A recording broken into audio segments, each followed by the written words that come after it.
they followed an all actors approach. There was dialogue on what is the role of consumers, how do we set up collection centers, what is the role of producer responsibility organizations, role of dismantlers, dealers.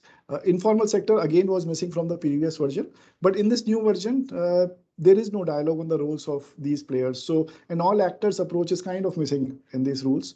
The third is role of producers is primarily limited to buying EPR certificates online, and that's the broad take for me when I look at these rules. And then on the last point, there is not too much clarity on the awareness. How will awareness be created? At what levels? What is the role of producers in doing it, and so forth.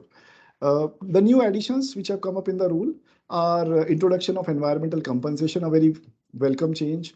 The categories have been increased from 21 categories to 74 categories. The EPR targets, we are seeing a jump in the capping of EPR targets now at 80% instead of 70. And then introduction of a steering committee. So these are some of the broad notable changes that we are seeing in the rules. And with this, I'd like to just open this session. And my first question is, and I'm quite perplexed, why change? We have had success in the previous version of the rules. The collection systems were being set up.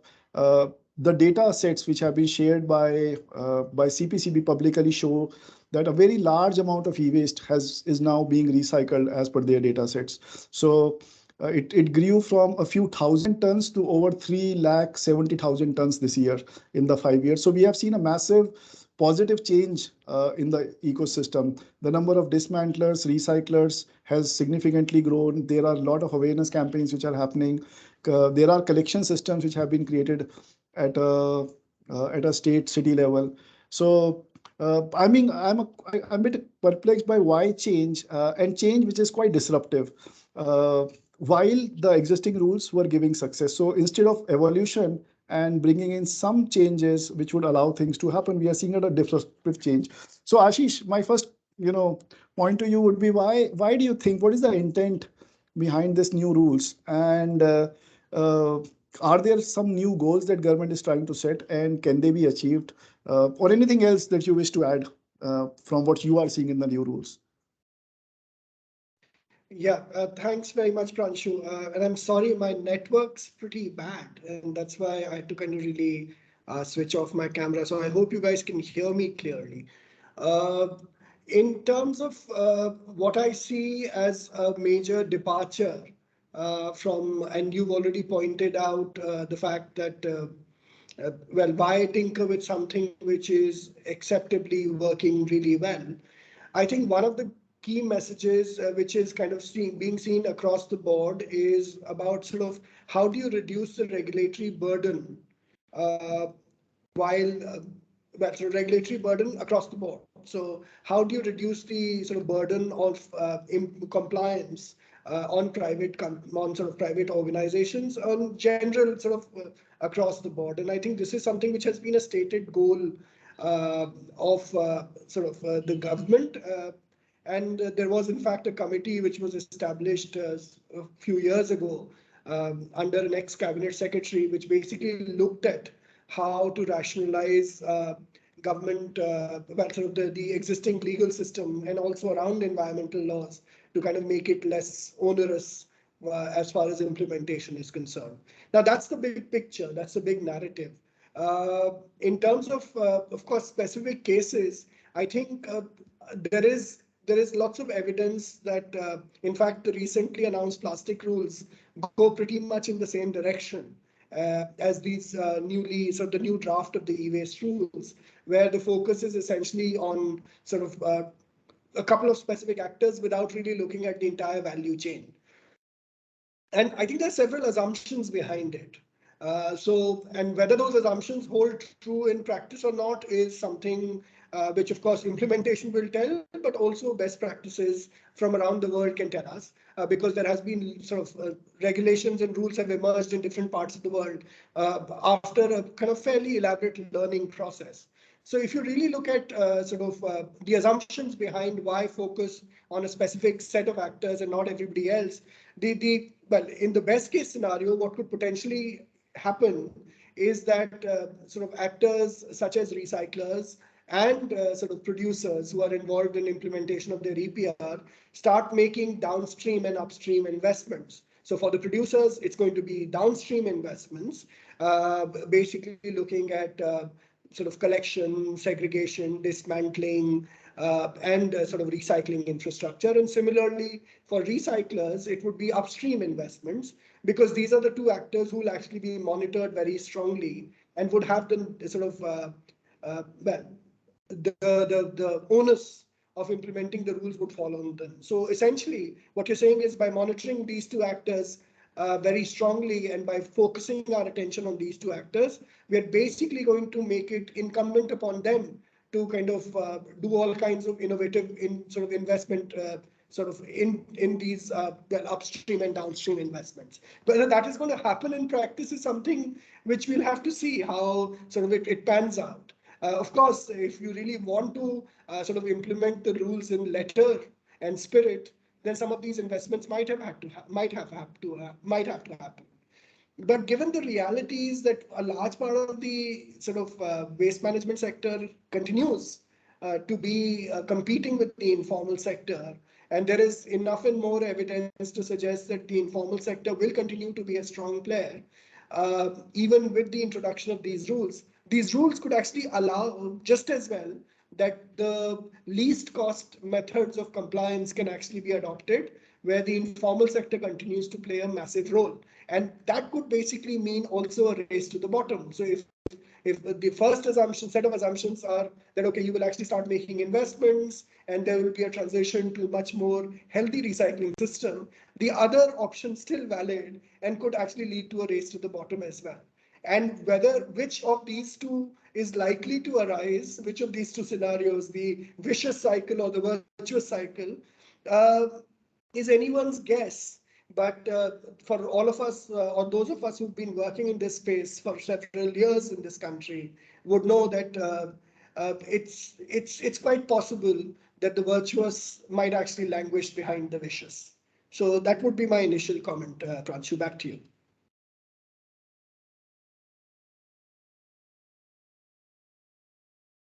Pranshu, you're on mute if you're saying something. Sorry. Yes. So thank you, Ashish. Dipali, how do you see these rules? What are the big changes? Anything beyond that I have stated? And to add to Ashish, do you see this going in the direction that only two players can really solve the problem, or what is your initial reaction? No, so thanks, Pranshu, for organizing this. I think it's a really interesting moment to have these discussions, given that the deadline for commenting is fast approaching. So I wanted to pick up from what Ashish was saying, and your first question: what is the basis of this change? And we have examples from the European Union who also had a recast of their e-waste rules, the equivalent called the V directive. And since I worked on some of the evidence gathering that went into it, there was a lot of rigor that went in to understand what was the rationale for any change. So there was quite a lot, when the V directive was recast. You had a recategorization from 10 to 6 categories. You had a different target setting formula. You had different targets for recycling, the way you calculated it. The scope was changed, based on dimension, the diagonal, etc. So there were quite a lot of changes, but each of these changes was based on very good, well-researched, evidence-based, and that's what you call evidence-based policy making, right? And this is what is, I think, something that I find a little bit, uh, you know, missing. It's good to be fast, it's good to be furious, but sometimes it leads to accidents, right? So I think in this case, a little bit more of that uh, thinking around why and what should change has not really at least translated into the rules. This is how I read it, at least, given that there have been a lot of changes, but without the backing of actually how will it be implemented, what would be the mechanisms, what would be the controls, what would be the checks and balances. Which brings me to my second point, that the whole credits or token or notes or certificates, whatever you call them, they are based on one very fundamental thing, which is trust.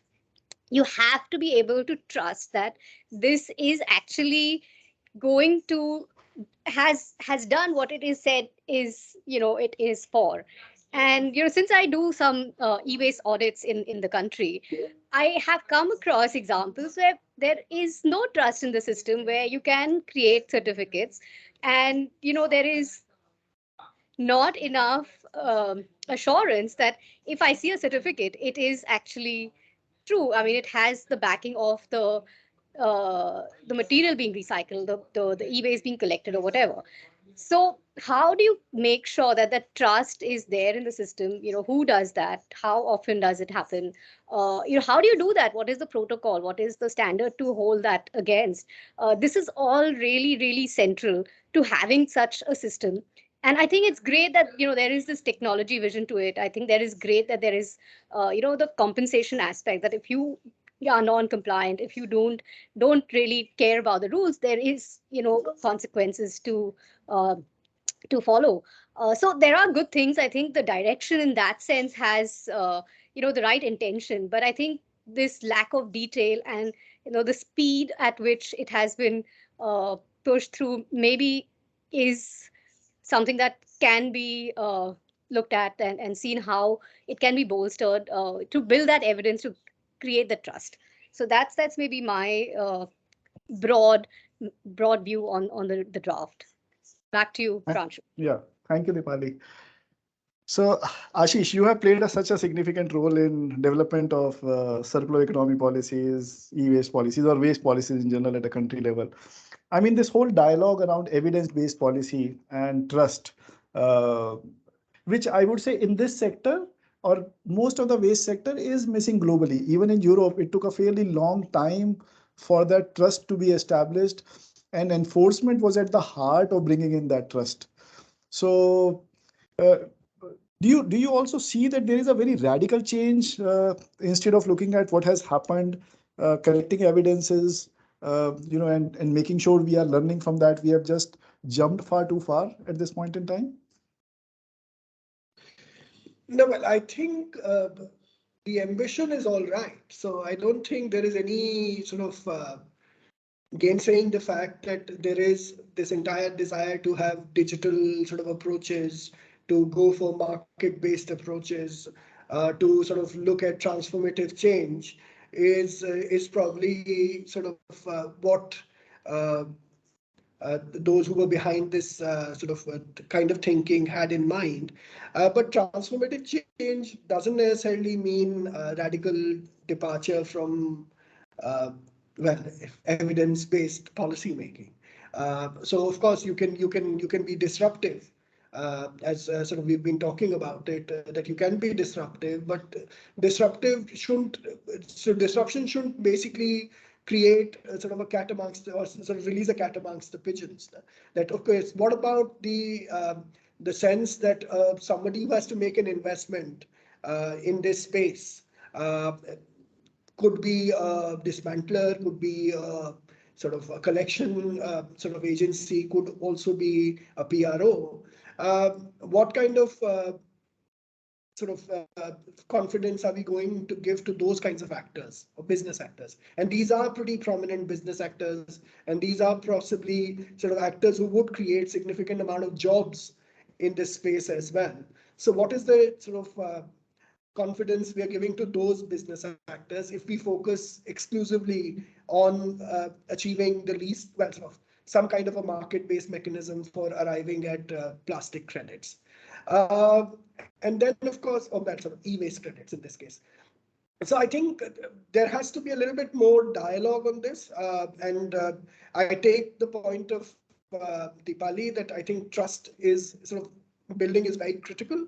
Uh, we've had many conversations with regulators as well. and regulatory capacity is stretched, and therefore a response to market-based mechanisms is probably sort of a tacit acknowledgement of stretched regulatory capacities. But I don't think markets function very well in the absence of good regulatory oversight. This is a global sort of acknowledgement that markets can only function very well if there is significant amount of sort of oversight by regulatory apparatus.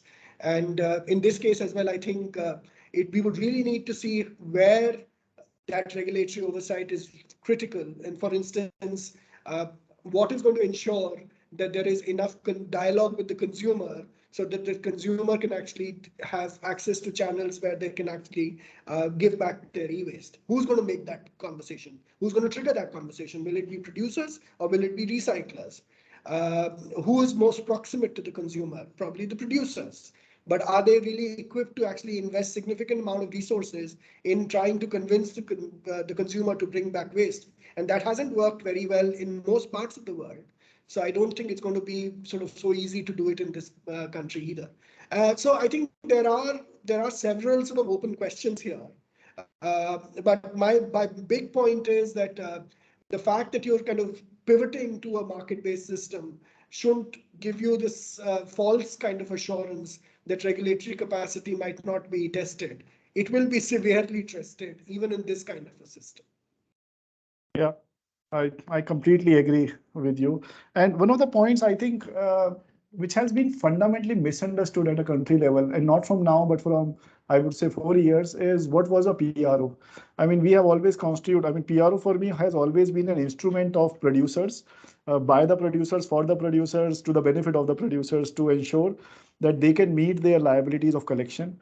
They create consumer trust. They ensure the system is clean, and they become some sort of a coordinator between all sorts of players in bringing them together. So in some way, an extension of a producer. Whereas what we saw in India was PRO became just a third party entity, which also became a recycler, or recyclers became PROs, which kind of messed up the whole role of PROs in the beginning itself. So Deepali, coming back to you, what would be your take? I mean, if you were to share, if we are coming to the end of this session, if you were to give, let's say, in a couple of words, what would you suggest as a well wisher of a country? What is it that you would suggest? How should we take these rules forward? Yes, very simply, we need the guardrails in place. And if the guardrails are in the hands of, a small committee, I think they will lose their hair and turn white very rapidly, because it will be a thankless job. There are so many competing options, interests. There's insufficient knowledge. So, it's difficult to make the right choices unless you have that properly outlined, properly studied, and properly documented. So I think setting those guardrails sufficiently clearly so that everybody understands it, there is no ifs and buts and maybes and different interpretations. I think that's going to be the key to actually successfully implementing any rule. I mean, not just the old one or the new one, but I think the guardrails, having that in place would be absolutely necessary before the implementation starts. You shouldn't be building the ship while you're sailing, kind of thing. Yeah, and Ashish, to you, this will be only of its kind rule globally now, where almost no other actor is there apart from two playing the key role. And we haven't seen any successes. Do you see, I mean, what is your belief? Where is it going to go from here? And what is it that you would like to summarize as a suggestion from your side if we were to go back to government and suggest a change in the existing rules? Or the proposed rules, not existing. Maybe you should start by not going back to the government. So I think this is very important. See, one way of interpreting this is that you have an open sort of landscape. I think one of the lessons of implementing these rules since 2012, I think the first avatar, of course, has been that, okay, maybe the producers also rely or way too much on government oversight and guidance. It's almost like, okay, we are crying for the guardrails, where the guardrails are actually not being defined very clearly. So is there a possibility of voluntary action? Because this is akin to voluntary action, to be honest, the way it is kind of structured. So if there is sort of so much flexibility in how the systems have to be designed, then I think this is probably a time where the producers can be creative and can actually say, well, we want to come up under some kind of an umbrella because we believe that this is the most sensible, creative way of doing it. We haven't seen that kind of activism Anywhere, by sort of, anywhere globally. yeah, well, not really. Well, so to be honest, sort of in Switzerland, even before the rules came in, there was some kind of a charter which was signed by the producers.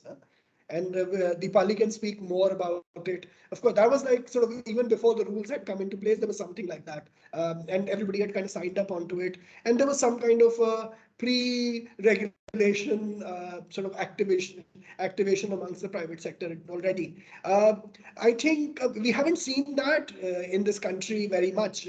So, of course, the rules can kind of foster that kind of focal point of collaboration. But if that's not happening, and in this case there is so much flexibility, then what is the most sensible way of doing it?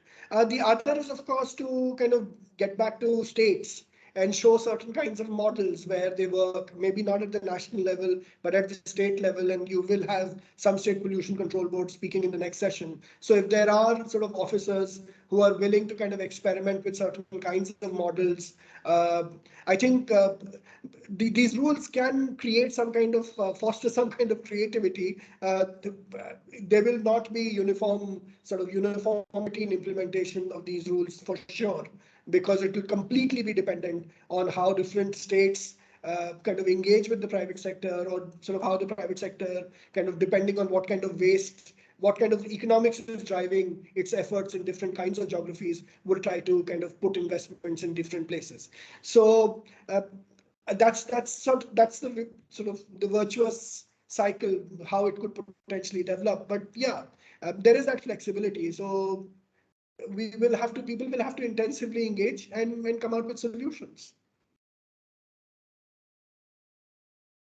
Thank you, Ashish. While I said we should not be rating the rules, but a big plus, a minus, a mute response. What would you say to this version? What, me? Well, I work Yeah. very closely with the government, so I will be mute response, and I will say yes. We should see how sort of this pans out. But Okay. I think yeah, it still would require some amount of work, I would say. Sure. Yes. Thank you, Ashish. How about you, Deepali? Just looking at the way you had the major, pluses or inclusions and deletions, I would say it's on balance. I think, the implementation might tilt the balance one way or the other, but that's why you want to make sure that that balance stays, right? You don't want regulatory overreach, you don't want administrative burden, you don't want to, send thousands of pages of compliance, but at the same time, you want to ensure that there is trust, you want to ensure that there is transparency, that there is stability, because if there is no stability, none of those investments upstream downstream will happen. If there is no trust, nobody will be willing to engage or talk to the others, because they'll be all looking at over their shoulders waiting for someone else to take action.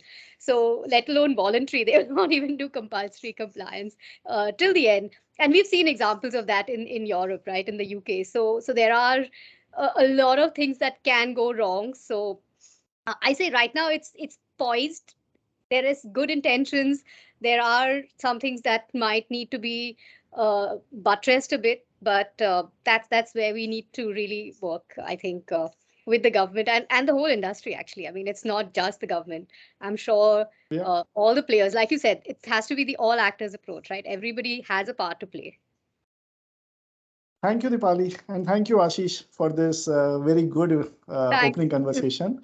And with a dialogue on trust, Thanks. our next session is essentially with the regulators, with the state pollution control boards, representatives, member secretaries from these pollution control boards, because in this new version of the rules, what will be required at a very deep level is oversight. Because the whole system is based on the certificates issued by the recycler. So how do state pollution control boards keep things under control? How do they still ensure that collection systems are created in their states? How do they support development of systems by which they play an enabling role, they create awareness? Because right now, state pollution control boards have primarily been doing that with support of PROs. So in absence of those systems, how will things go further? So I'll now hand over back to my colleague Shri Priya, who will introduce the moderator and the panelists for the next session. Over to you, Shri Priya. Thank you, Pranshu. Just to recheck our attendees, we would be unmuting all for a few seconds because we just want two of our guests to come on board. So just bear with us for 2 minutes.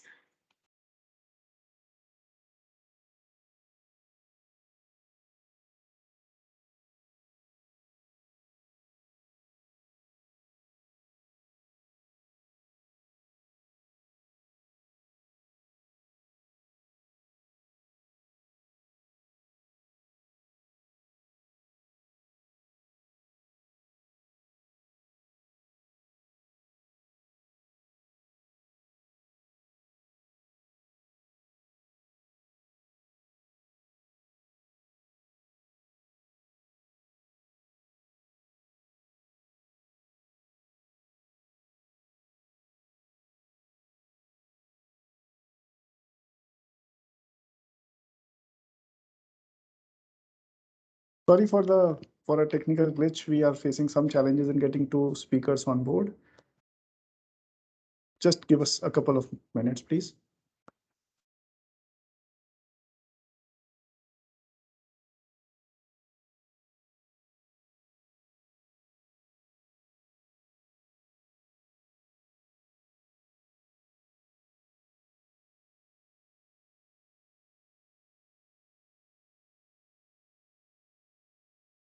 Hello, Dr. Vanshan and Dr. Srinivasulu, are you able to unmute yourself now?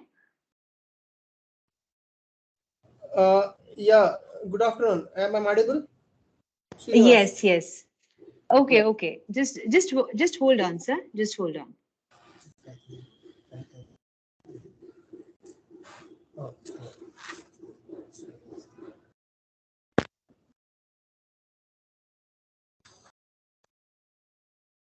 Yes, so now you'll be able to switch on your video as well. And Dr. Vanshan, are you able to hear us?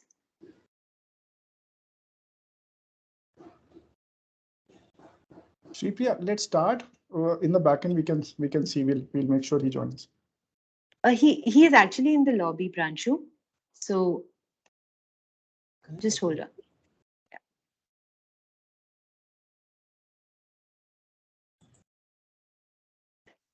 Okay, so we have Mr. Vanshan as well. So thank you so much for your patience, everyone. Just thank you and sorry for the slight time loss. So now the next panel, we have a very interesting set of people with us. So this panel would be specifically focused on understanding the viewpoints of the regulatory authorities as well for the draft e-waste rules. So panelist one is Shri Srinivasulu, Member Secretary, Karnataka State Pollution Control Board. Panelist 2 is Dr. J.B. Sangewar, Regional Officer, Maharashtra State Pollution Control Board. Panelist 3 is Shri W.R. Kharkrang, Vanshan Kharkrang, Senior Environmental Engineer, Meghalaya State Pollution Control Board. And panelist 4 is Dr. Shantanu Kumar Datta, Member Secretary, Assam State Pollution Control Board. And to moderate this session, we have Mr. Satish Sinha, Associate Director, Toxics Link, which is an environmental NGO recognized for contributing and shaping all e-waste regulations in our country.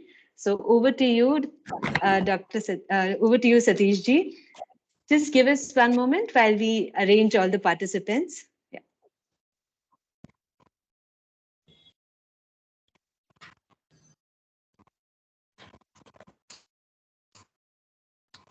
So who will start? We're just bringing Satish ji on board. Yeah, just one second. Okay.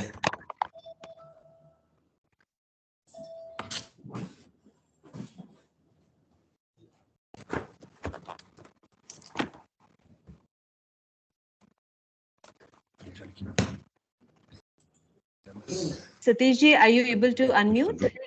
Yeah, I have unmuted. Can you hear me? Yes, you're audible. Over to you, Satish. So I can't see all the panelists, but good afternoon, everyone. And a large number of people have joined us today, so I can see the interest of everyone in trying to discuss this draft e-waste rules, which have been out this year. I welcome all my panelists also. They represent almost the diversity of this country, coming from different states, from some very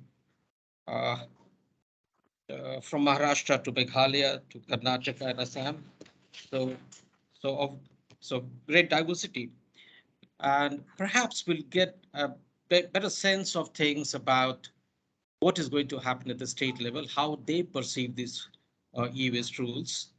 But before I talk about it, most of the rules that we make in India in this country is drafted at the central level, but generally gets implemented at the state level. And that is why we find these different levels of compliance and implementation in various states. A point about revision of laws or regulations is important to understand. I think this rationale was also touched upon by both Ashish and Dipali and also Pranshu as to what can be the rationale for revisions. And we have gone through revision of many of these rules, from the municipal waste to biomedical waste to hazardous waste in the last few years. We have seen it. And many of these rules, when we start revising or we think of revising, when we start this conversation, it starts from what are the current gaps in rules? And can we close these gaps? And it happens after prolonged discussion that we start understanding the gaps, and we look at kind of mechanisms that can be adopted and which is easily, you know, uh, practical, more practical and easy to adopt at the state level. So I think that is one of the rationale, and also look at how other things are brought in, new concepts, new philosophy, and how does it find its place in the current set of regulations that we're talking about. And I think that has what has led to the revision of this law also, though this law was last revised in 2016 after 2012. And there were various kinds of new uh, elements that were brought into this law and that we stood for some time. And I think there were multiple challenges even today, which I can think of.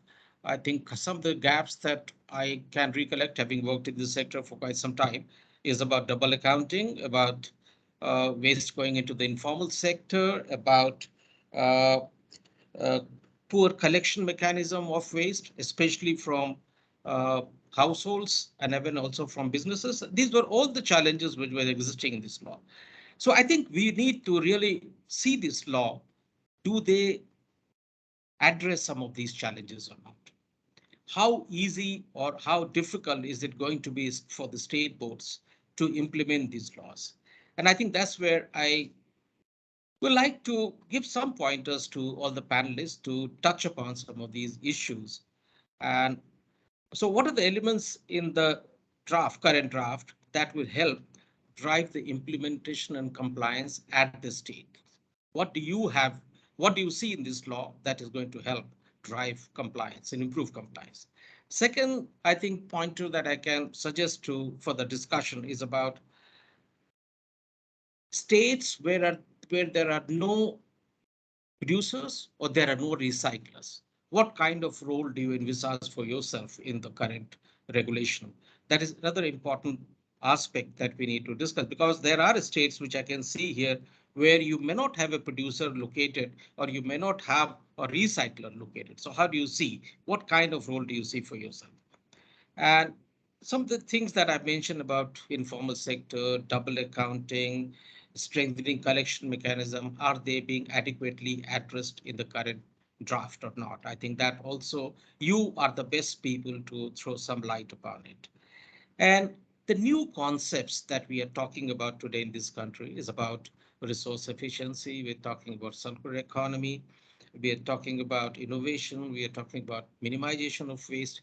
Do they get adequately addressed or they mentioned in the current draft? Because essentially, if you are on the same board that uh, of environment, and I think most of the issue that this law is supposed to address is about environment, is about minimization of waste, is about innovation, is about resource efficiency, is about design, product design. It is about reducing toxicity. I think these are some of the issues that this law should address. So I leave it to you. So I'm going to ask for each one of you to spend about 5 minutes, each one of you, and address some of the points that I've highlighted, or maybe any other point that you have in your mind, which is critical and important to talk about.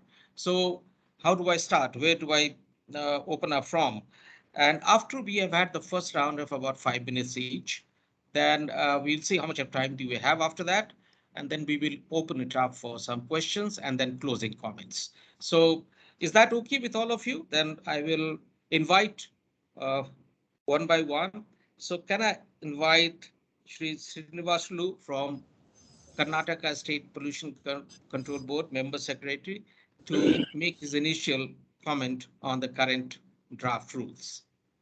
It's yours, sir. The floor is yours, please. Yeah. Good afternoon, everybody. Am I audible? Yeah. Yeah. Okay. Thank you. I think there are some issue with video. It's okay. Nevertheless, I think I'll be able to communicate. Now, in fact, e-waste recycling and then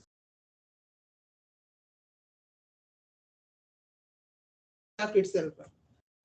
Just see, there is producer, there is PRO, there is dismantler, there is recycler, there is refurbisher, there is consumer. It's a long chain. And there is a saying, strength of the chain is its weakest link. So the more the number of links in a chain, it is going to so much difficult to implement and then execute the purpose for which it is there. So the strength will become weak. So I don't surprise anything that the performance of EPR regulation and e-waste management in country after 2016 has not really yielded the results that actually it would have or it should have. Even when our performance in municipal solid waste and sewage waste is not as bad as this, and there at least we show 40 to 50% performance, and then it's happening. But when it comes to e-waste, in spite of this being in the highly educated, so-called, or highly organized sector waste, but its implementation and EPR compliances is not to. So there is urgent need for its revisiting this. There is no doubt on that, as you are mentioning in your remarks. But then whether this revision has addressed all those gaps, yes, there are still question marks. Because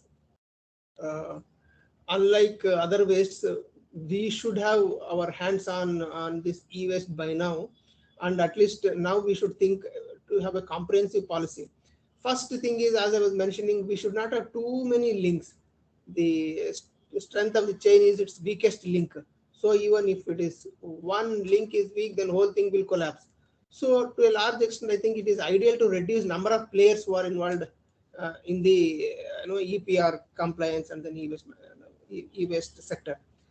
Second is, yes, initially when we see PROs actually took all the responsibility, burden, and importance in EPR, so that we also see a lot of producers simply passing on all the responsibility to PROs, who were answerable to both regulators as well as to the producers companies when it's come to compliance. So that kind of absolute responsibility to one agency is also not good. Okay, that needs to be this one.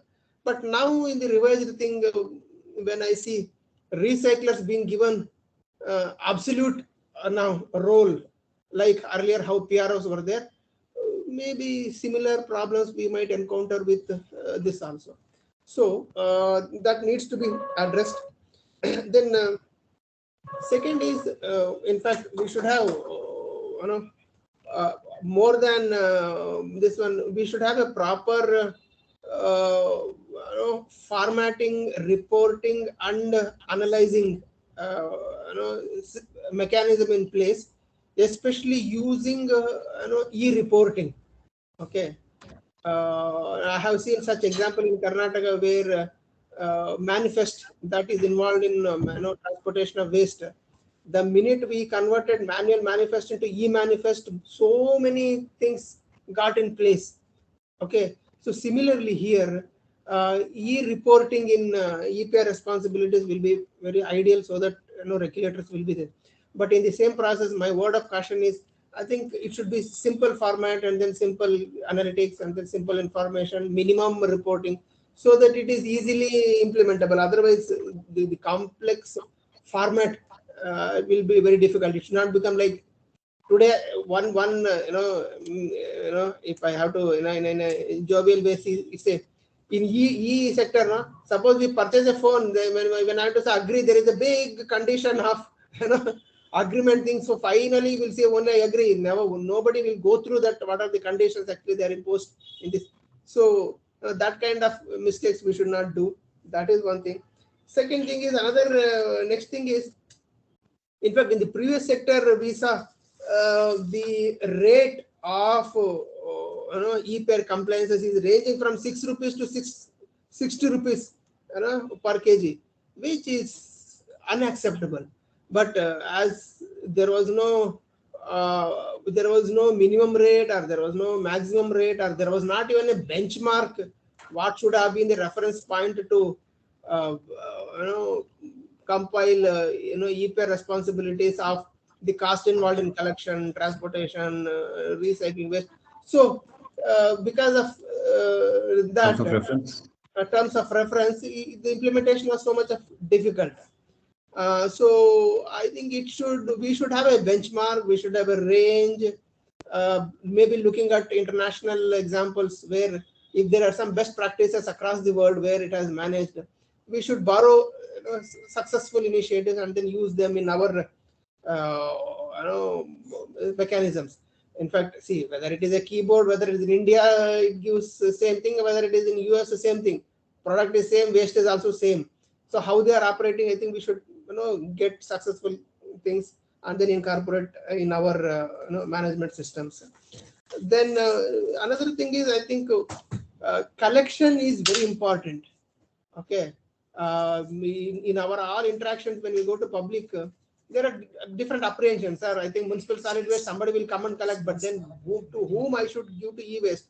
And then because of there is a lot of data involved in e-waste, the confidence of the public in collector has to be absolute. Okay, unless otherwise we strengthen the confidence limit between a person and a collector, then nobody is going to deposit or give his e-waste to that collector, because there could be data leakage, data misuse kind of a thing. So as much as we are paying attention to recycler, in fact, similar or much more importance we should be paying to the link called collector in e-waste.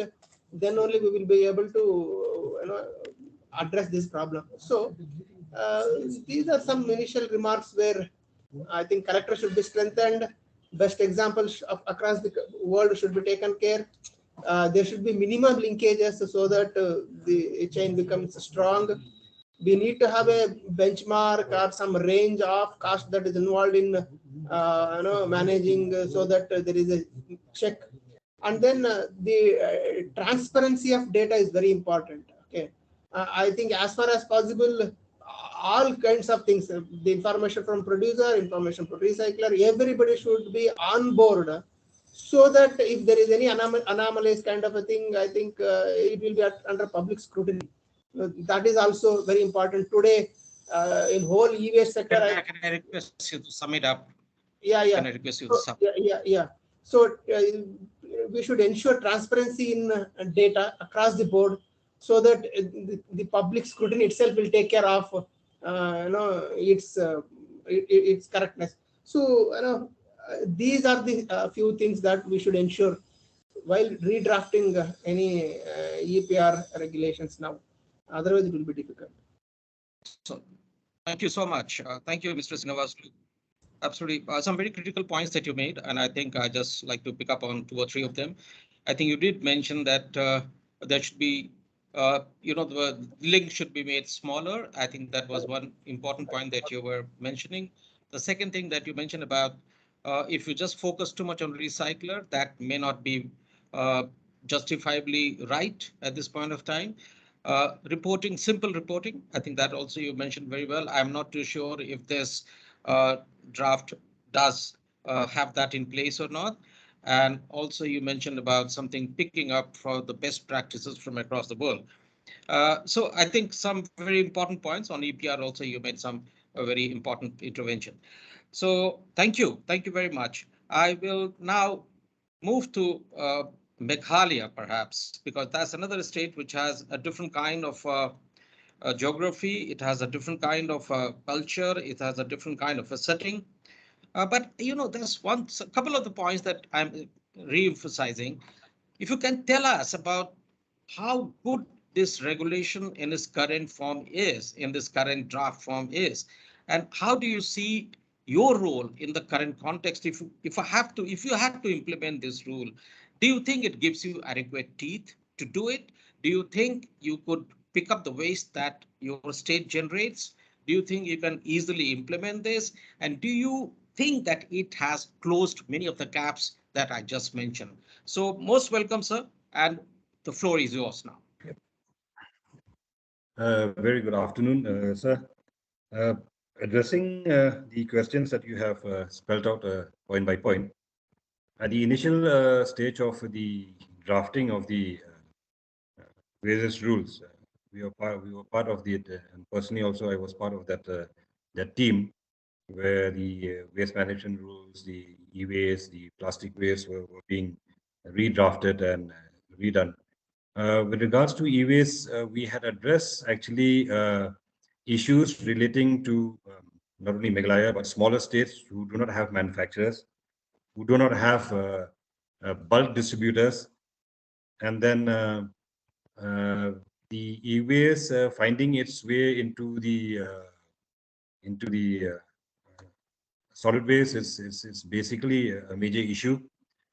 But somehow the other, I mean, we had to agree on the approach to the EPR, and wherein the PROs were being appointed.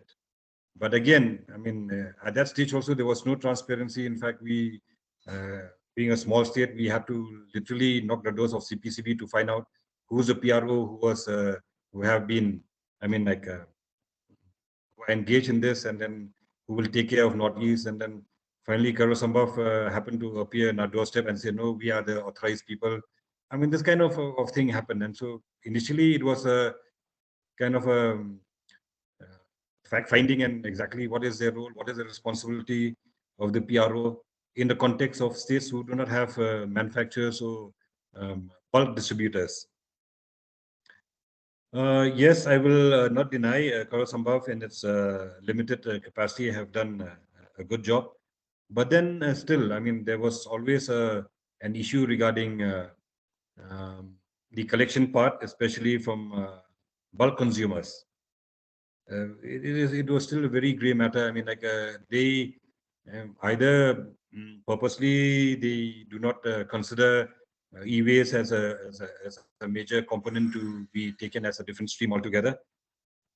So implementing at the bulk level was an issue. And of course, the State Pollution Control Board being a regulatory agency, you can always say that we can always issue notice under Section 5 because these rules have been notified under the EP Act.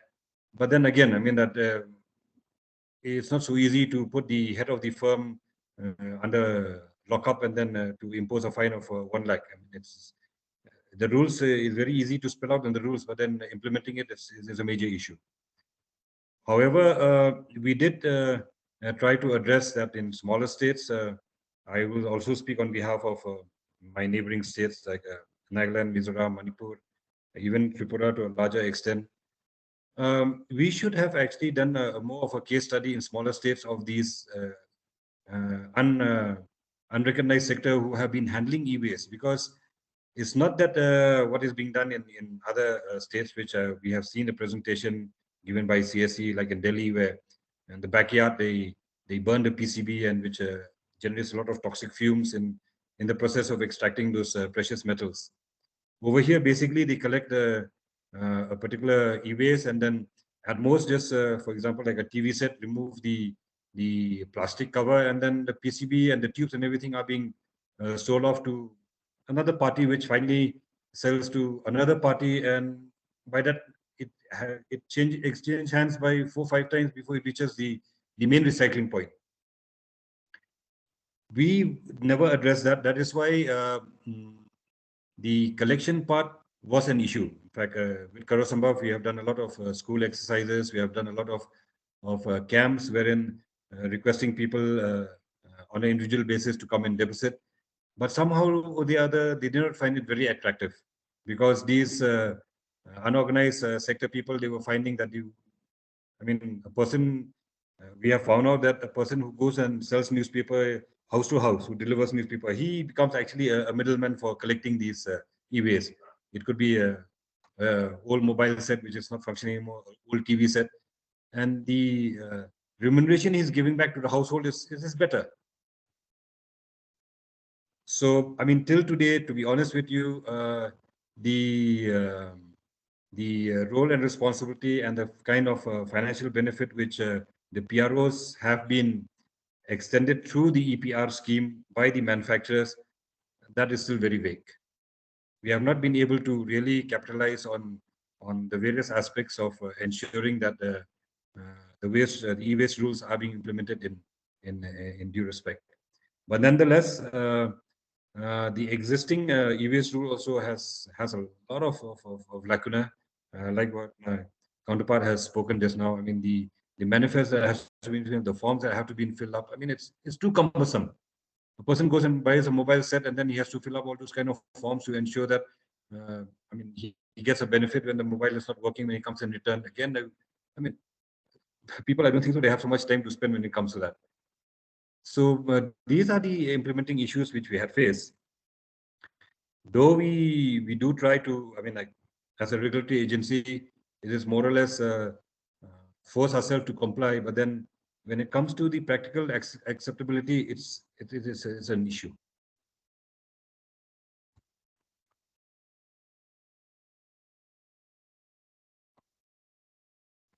That's all from my side. And then if you discuss any other points, I can elaborate.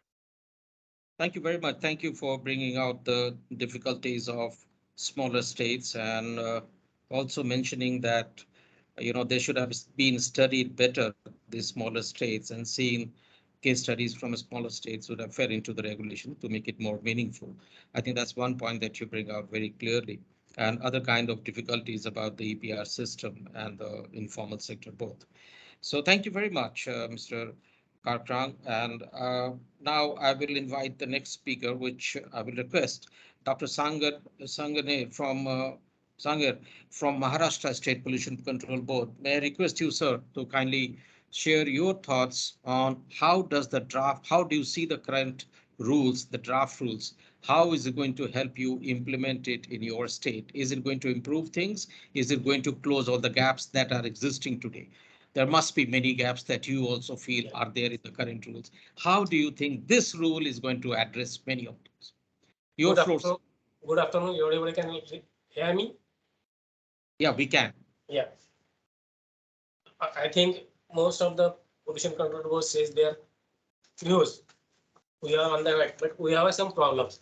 Particularly, I am proud to say that in Maharashtra, in 2020 to 21, we have collected 11.5 lakh metric ton e-waste collected for reprocessing.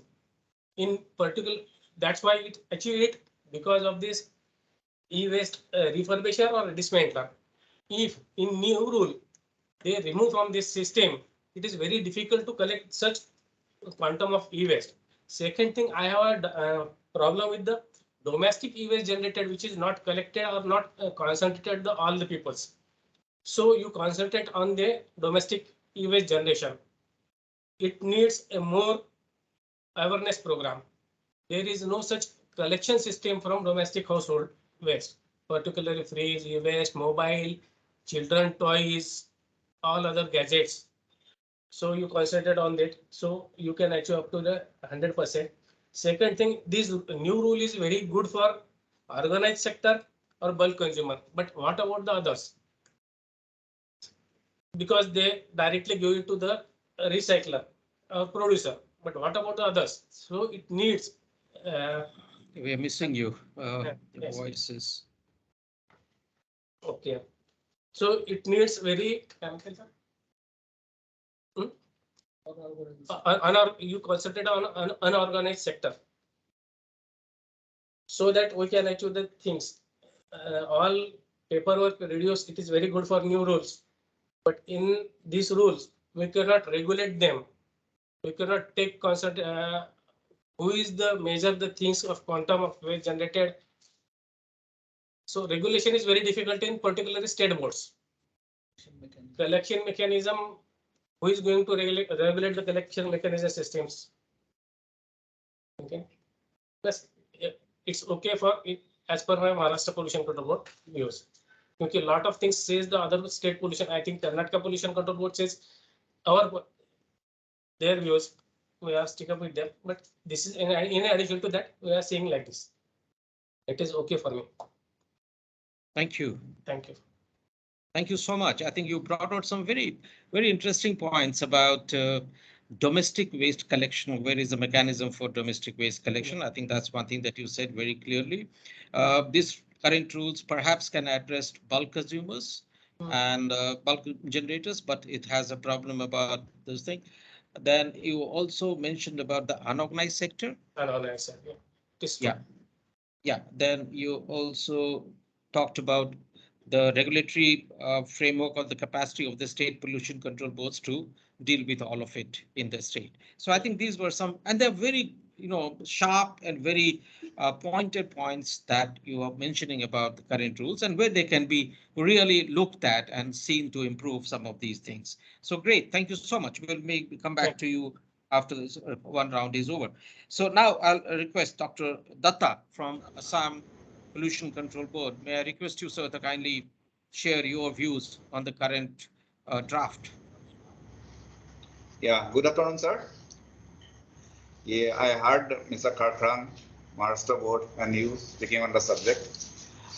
See, here in Assam, we were having only one dismantler. Dismantler was collector also, you can say. It was a dismantler, and they were having the facility in Karnataka. It was sent to Karnataka. They United Global Trust. In the name of one United Global Trust, it was operating. But here in the collection mechanism, it was improving.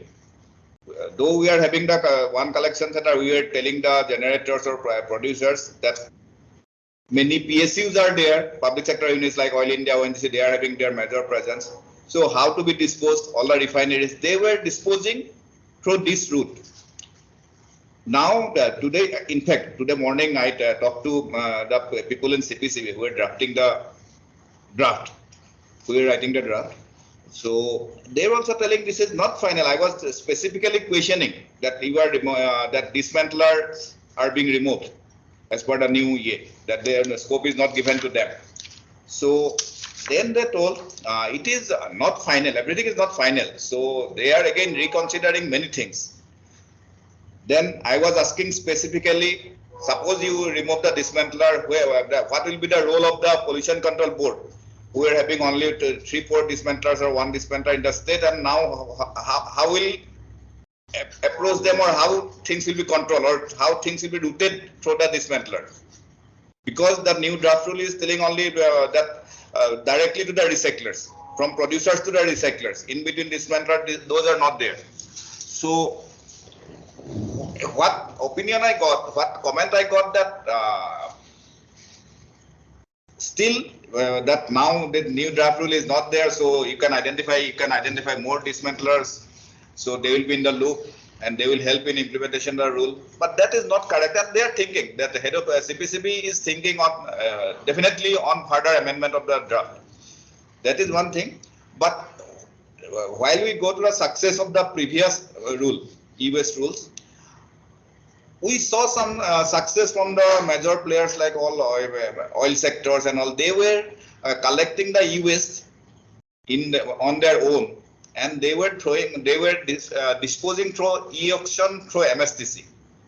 And what Maharashtra board has told, that I was surprised to see the figures. We talk in 100, and Sir has talked about 11.5 lakhs metric ton of e-waste were collected. Maybe lots of waste are going from northeast also to that side.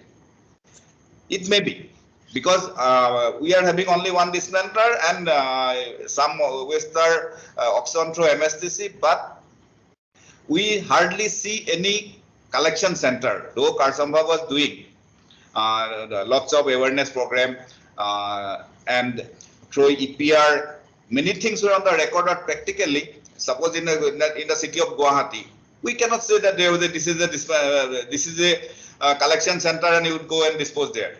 It was not there. That information was not in the public. So in Northeast, we face more problems. Suppose in the state like Manipur, Mizoram, that neighboring, even Tripura also, neighboring Bangladesh and other countries. So lots of orphan products also comes. We don't know that exactly it is not imported properly.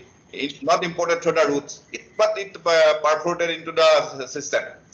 So they come. So I think that we propose to CPCB or the MOEF regarding that inclusion of those aspects also.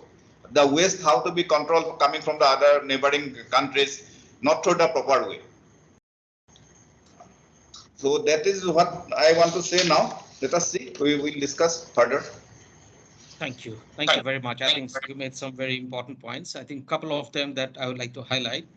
I think you mentioned one very important point from your state perspective was that you had only one dismantler, and now this is being removed in the current draft. Now, if that happens, it becomes difficult for perhaps not only your state, but whole of Northeast, because you have no other means. So I think removal of dismantler that you're pointing out in the current draft perhaps can be a little detrimental to how things will happen in your state.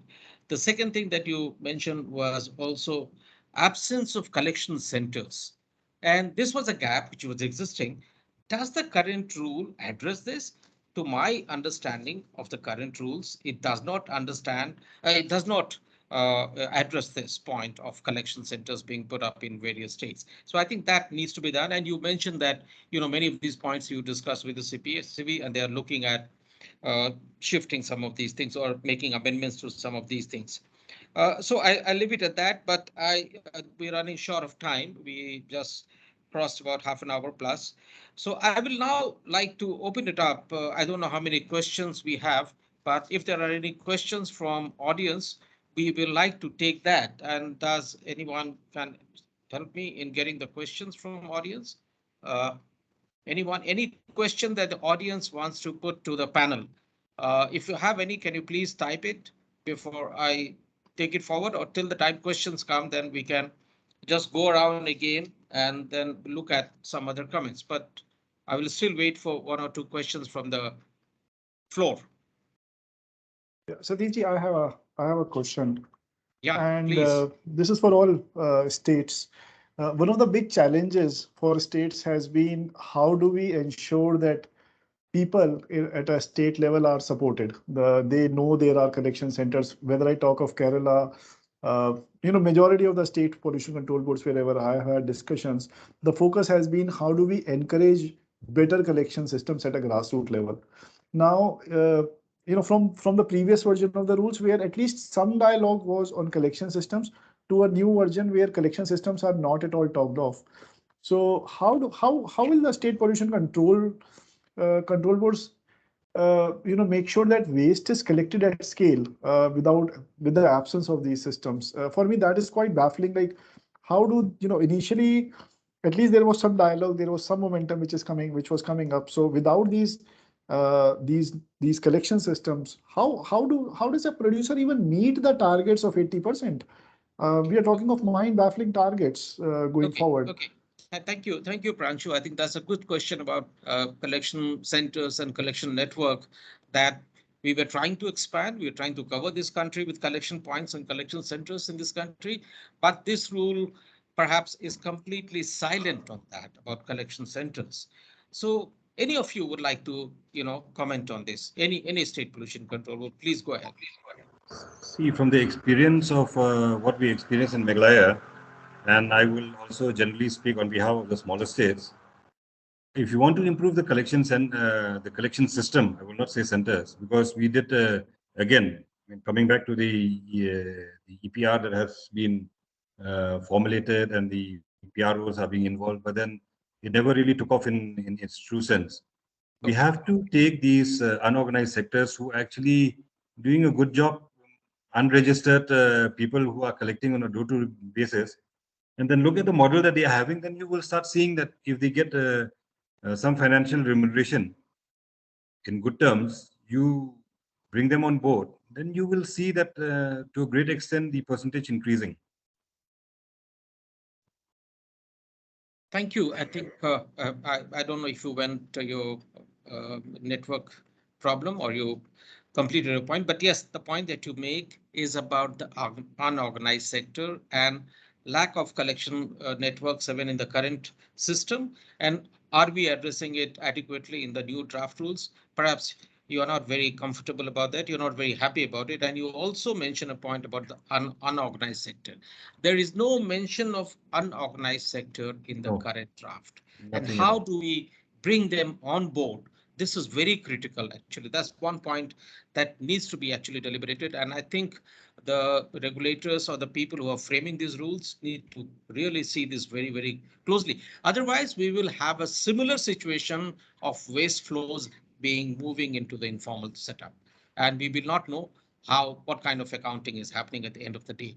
So, so I think it's not a I think we need to really look at it. Any other question that anybody from the floor would like to raise on implementation challenges or especially at the state level? There is one question, Satishji, which someone has raised. The question is, how will the EPR certificate that is generated, what will be the cost of it? Who determines the cost of it? Is it the same for all recyclers? Or is it market based? Can recycler define its own price? Or what is the basis of what is the cost certificate?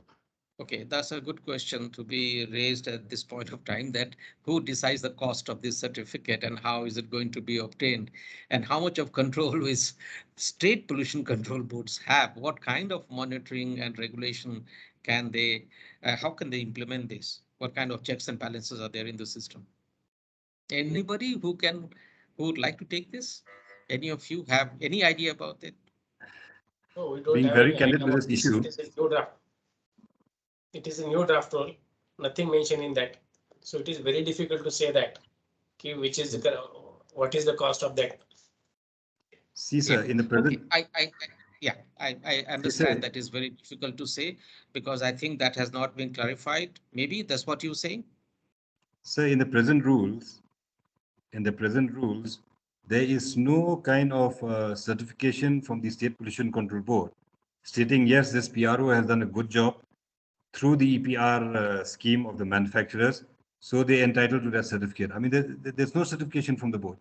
And the present, I mean, the draft rules also is, I mean, like, since this issue was not addressed in the previous, in the current rules, so I mean, conveniently, this has also been skipped now. Okay. Because so this about the role of state pollution control boards in certifying some of these recyclers or giving a certain amount of quality assurance and that kind of a thing is missing. Perhaps I think there needed to be what you were suggesting. It's some kind of oversight by performance evaluation or performance audit by the state pollution control. some kind of quality assurance by the Yes, a pollution performance certificate can be given by the because you are pollution the control board. regulators of environment on ground, and you look at the environmental matrices. Yes. So there, your role becomes critical. So Because thank you. I That's see, okay, one point I see, I mean, the manufacturers, I believe they pay the PROs, certain amount of money, X amount of money for doing the job of the manufacturers.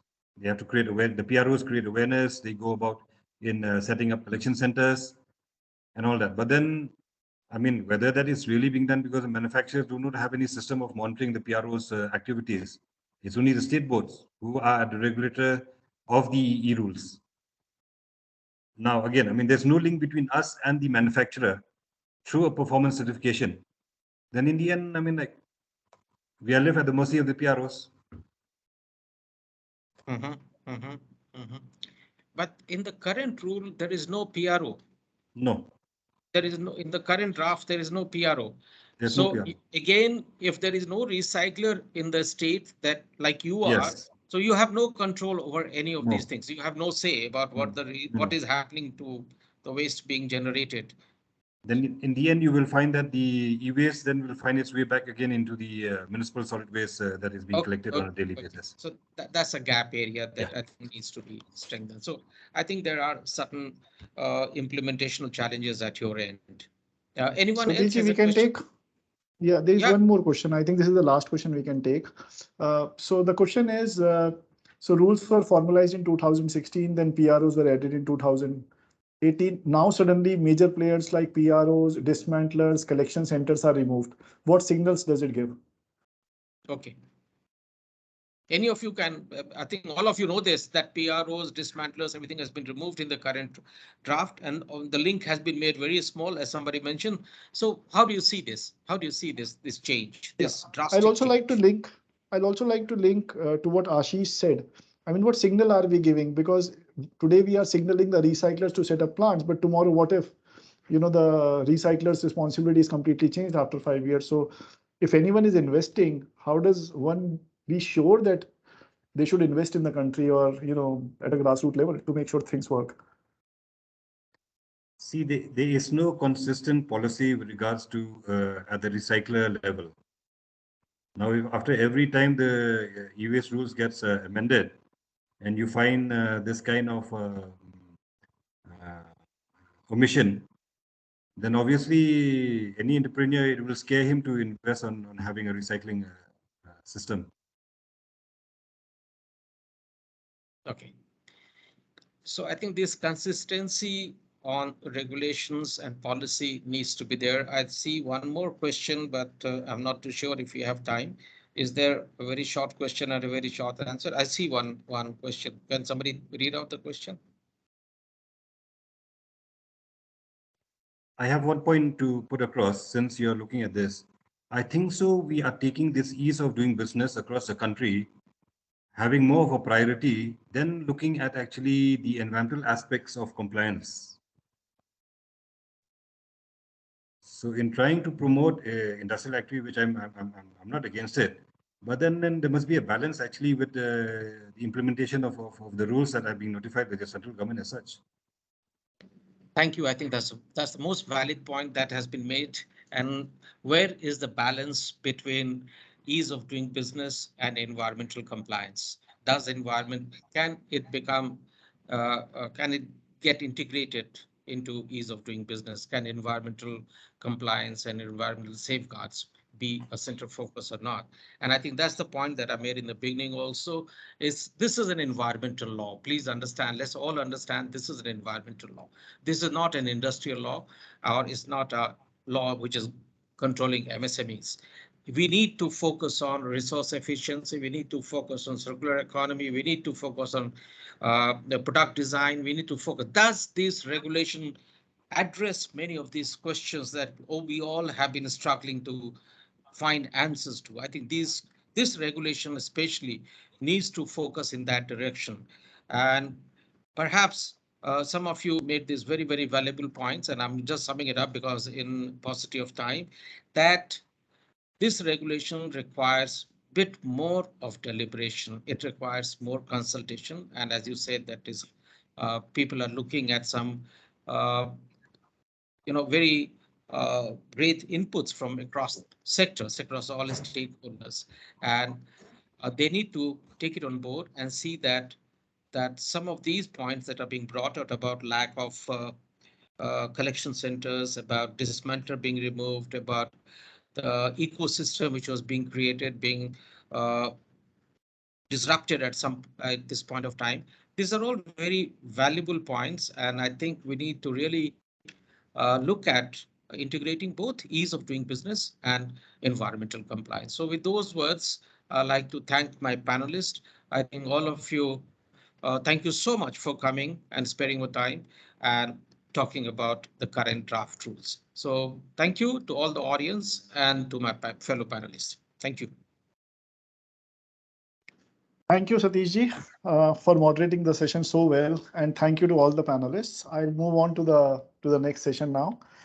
In the next session, we are discussing. We have people representing different players from the whole ecosystem.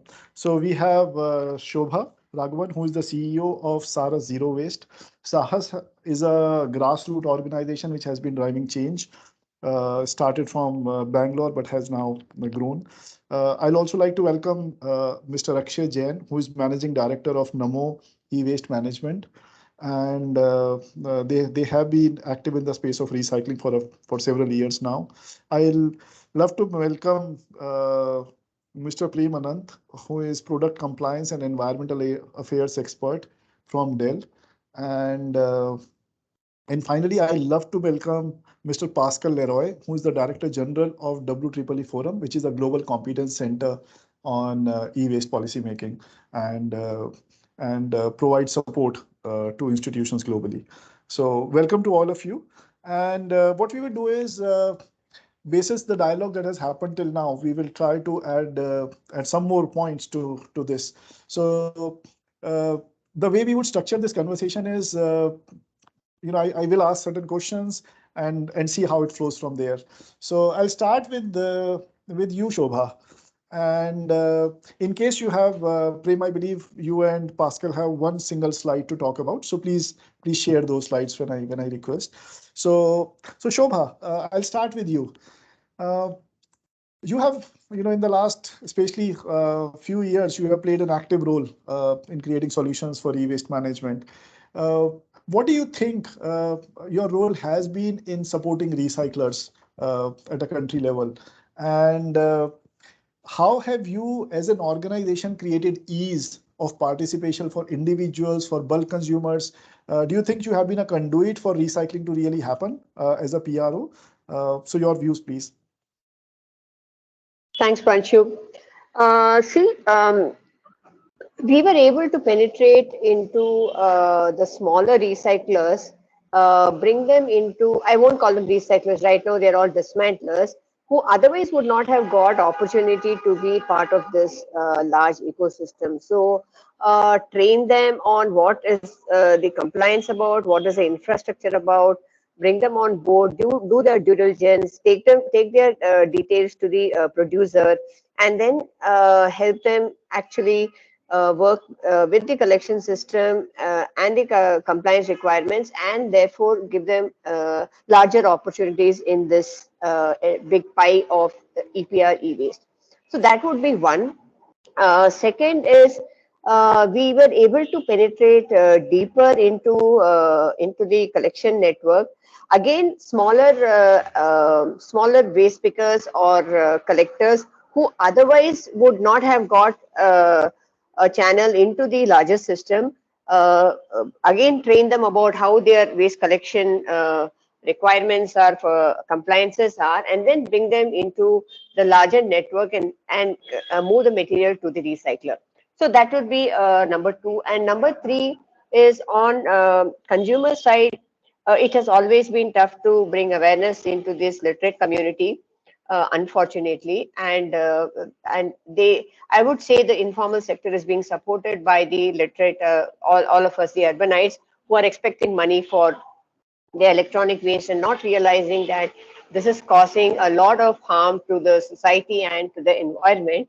But yes, we've been trying to run various awareness programs It has not resulted in any big collections, but maybe a very small fraction of them have realized that yes, there is a big responsibility on us and made some small change. But it is, we have good learnings from the pandemic where the bigger the problem, you have to keep hitting on the head of these consumers, keep bringing out the awareness, keep doing road shows, bring the collection point closer to the doorstep. All of this, of course, requires a lot of more monies because it means big costs of logistics and formal handling and storage and then transportation to recyclers. But this awareness has to go on.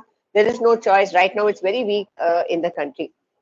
And one last point on how we have been able to support and collaborate with the recyclers is how we have been able to do their due diligence, do their audits, and ensure that they are working within the framework of the compliance and give an assurance to the producers that the material going to the recyclers is actually getting recycled correctly in terms of at least the EHS. But of course, quality is a big concern with the dismantlers / recyclers in our country, and is far behind what we are visualizing. E-waste is going to feed into the circular economy. Sure. And Shobha, do you think, all the work that you have done, the investments that you have made, do you see a risk right now of jobs being lost? People who have been formalized, they're going back to their old ways in case, the role that you play is taken away? Definitely, it has not been easy. The last 5 years of implementation of the existing rules, it has taken a lot of time for different entities to put their foot in the ecosystem, do capacity building, build the collection networks, build the trust of the consumers, build the trust of the brands, have good partnerships with the recycler. It has all taken time. It's like any other business and opportunity, and it's all going to fall flat with the removal of major entities like the PRO and the dismantlers. A lot of people have invested monies in terms of infrastructure, monies in terms of resources, who have all got very well trained in this system. And in fact, I wish there was a view to the regulatory body that 21 categories now becoming almost 4.5 times means all of this knowledge and capacities and resources that have been built over so many, we have learned it the hard way, can actually ease the transition from 21 to 96. But removing this is going to just take us back 5 years, and it's going to be a big chaos, is what our feeling is. Thank you, Shobha. Akshay, you have made investments, significant ones. What according to you has been, like Shobha shared the role of recyclers and how they have supported recyclers. From your point of view, what has the role of PROs been for you? Has the system benefited you? Do you think you need collection systems to support the large scale infrastructure that you as recyclers are putting in? Akshay, you are on mute. Thank you, Pranchu. So we have been working with a few good PROs only, and I have seen the model being successfully developed over the last few years. So taking this entity PROs completely out of the system, of course, it gives a recycler a more competitive advantage, but also barring that, I don't see as such any major landmark shift or something great coming out of the new set of rules. We have invested. See, there is no real value being given to the recyclers if they have better technologies or better facilities. There is no just distinction in the whole mechanism. The prices of the compliance, they range from 6 rupees to 60 rupees, as someone pointed out, and we all are aware of that. So who is getting that 6 and who is getting that 60? It's just dependent on your network and your marketing capability probability, but not on the recycling capabilities and not on the technical capabilities, for sure. I mean, as a recycler, again, the e-waste is there are so many things which are there in e-waste that you can't specialize into recycling of everything. So I think we had this discussion earlier, Pranshu, if you remember, where we were discussing that particular capability of a recycler should be mapped.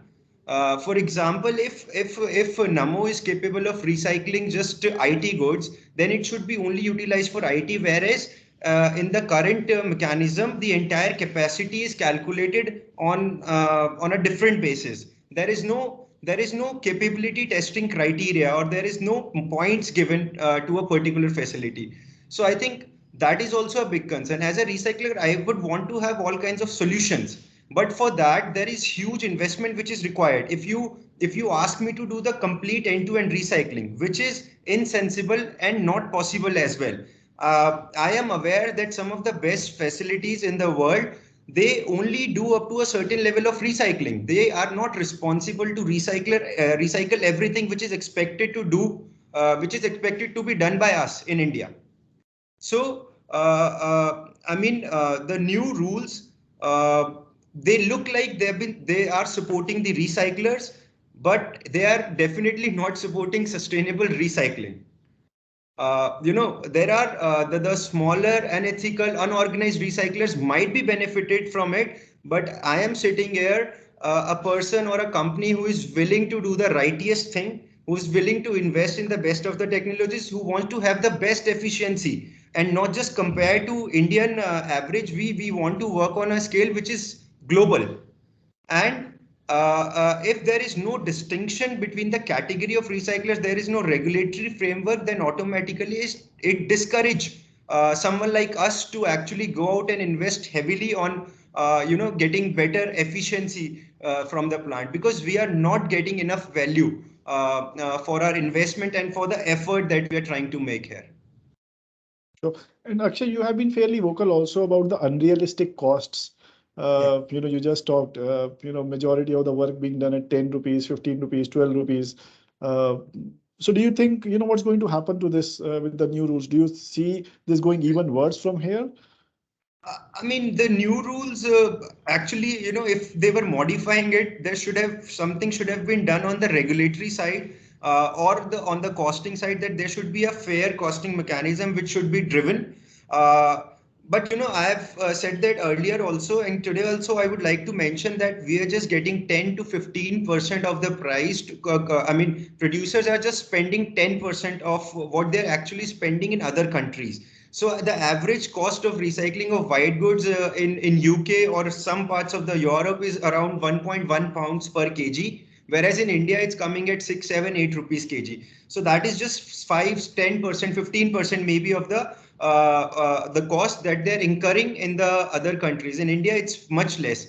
So I understand that producers will have an argument that we have cheaper labor here and cheaper other things, but even if we take that into account, there cannot be a difference of 30 to 40% in the cost of compliance in India compared to other countries, whereas the current difference is about 80-90. We are 80-90% behind. So again, if you don't pay a fair price, then the fair things will never happen. All these malified practices, we are directly or indirectly promoting them. Also, this step of taking PROs out of the equation is also kind of supporting that. That there was a third body in between. Now the recycler is directly responsible for all the good and bad things that they can do. There is no one to actually catch them.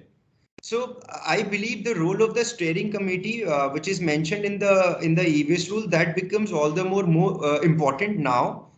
But one steering committee cannot do anything for such a big landscape. So I think we need a few steering committees with technically equipped people to be on that panel, and only regulatory framework. You have to catch the people really.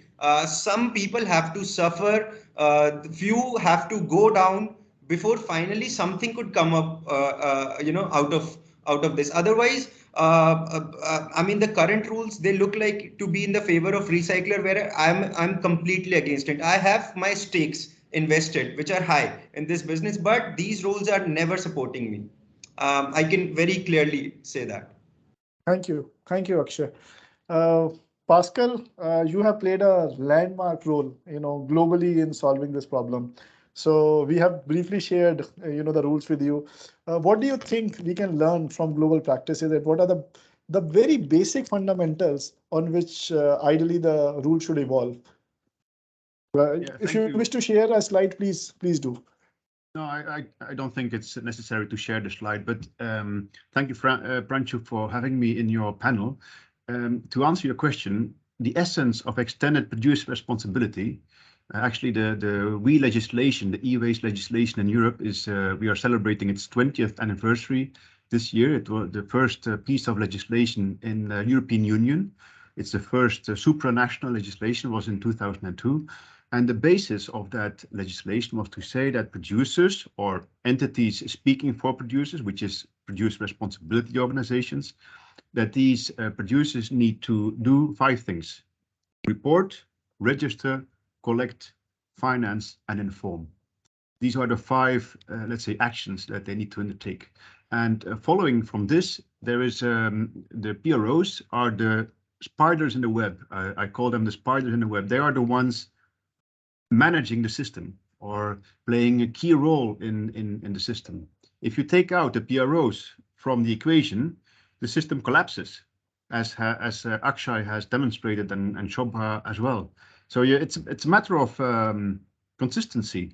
If you say, okay, we are introducing extended producer responsibility, there are a number of things you have to do. Otherwise, it's no longer extended producer responsibility.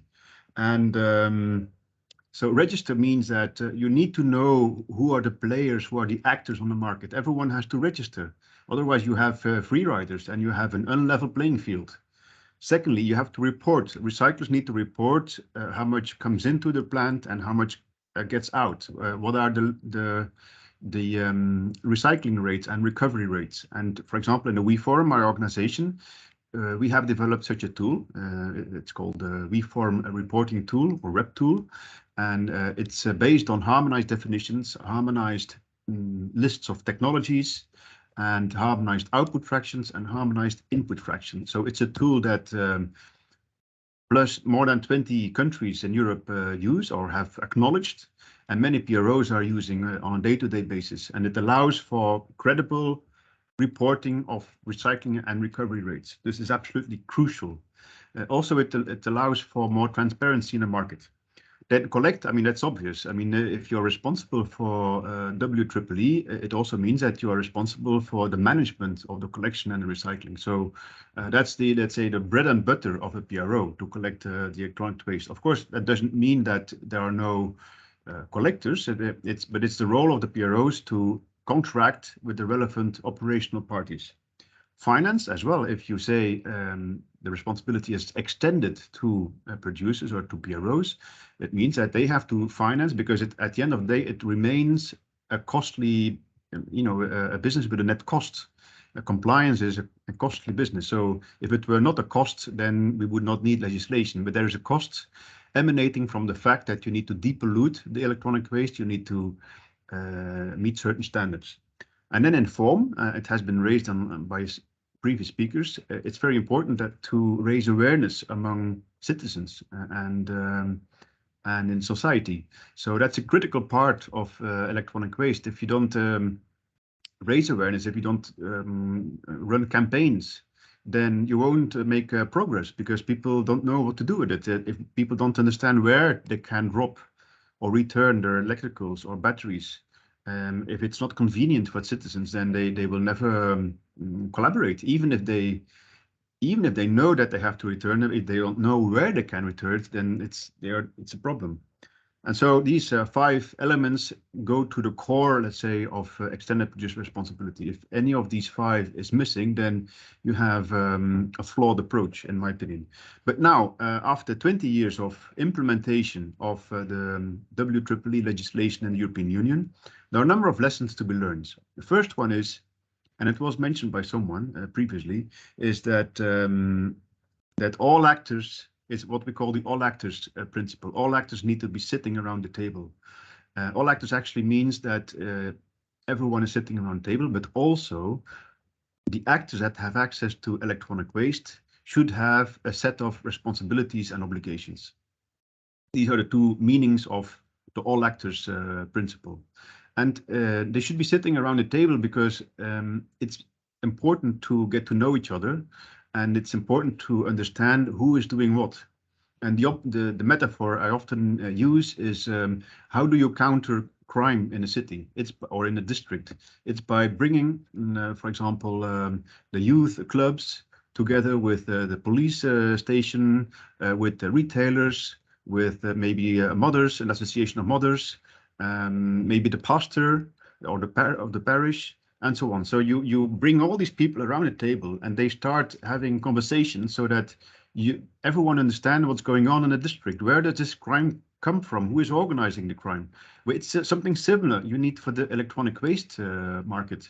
You need to know who is doing what, who are the actors. Also, you need to know what are the flows. So if 90% of e-waste is managed by illegally or by informal collectors or by irresponsible actors, then that should be the focus of policy and of legislation. In my opinion, if it is only 1%, okay, you could focus on something else. But if it is 90% that is unaccounted for, then that's definitely an issue of great concern. And therefore, I would also say, look at it from a value chain perspective. So everyone has a role to play. And people were mentioning PROs, but there's also dismantlers, of course. They play a critical role in the Indian system. And so they have to be playing a role. And now, in response to the previous speaker, I fully agree with Akshay that the importance of standards. So in the European Union, actually one of the first things I did when I got to the WE Forum in 2007 was to run a project that was preparing a set of standards concerning the logistics, the treatment of electronic waste, and the recycling and the handling. And so we came up with a set of private standards, and in the meantime we have transformed this into formal standards. They are called the Senelec standards, EN 5625, and that all the people, all the actors in the European Union have to abide to. And it's this type of standards that you need. Otherwise, everyone is just doing something, and everyone has to know. The actors, the recyclers involved, need to know what am I supposed? What is expected of me? What is the level that is expected of me? And of course, the authorities have to enforce this. They need to do the inspection and prosecution and sentencing of the people that don't abide to these rules. And only in such a case you create a level playing field for the likes of Akshay and Shobha. And I think that's absolutely critical that you have this. Of course, that doesn't mean that the authorities need to do an across the board. Let's say that all the responsibility is on them. On the contrary, the PROs can, for example, also conduct audits. This has always been the case in the European Union. My members, the PROs in the WE Forum, all of them are mandated, by the way, by manufacturers and importers of electrical equipment on the European market. So the not-for-profit PROs in the European Union and in the WE Forum, that's exactly the kind of thing they do. They know the market. They go to a recycling plant. They audit the processes. They audit the operations, and then they have a conversation with the recyclers, and they are saying, well, the way you recycle fridges here, for example, is totally inadequate because the gases escape. So what type of investments do you need to make to capture the gases? What investments do you need to make to capture the oil in the circuitry, and so forth and so forth. So, and it's this dialogue, this conversation that you need to have in order to foster investments. So you need a standard as some kind of bar that is equivalent, that's the same for everybody, and then you need PROs, let's say, enforcing between quotation marks through audit programs and so forth. And then in Europe we went one step further by having certified auditors, but that's a different conversation. So that's what I was going to say. Of course, I'm not a specialist of the new rules in India, but as I said earlier, I think it's very important that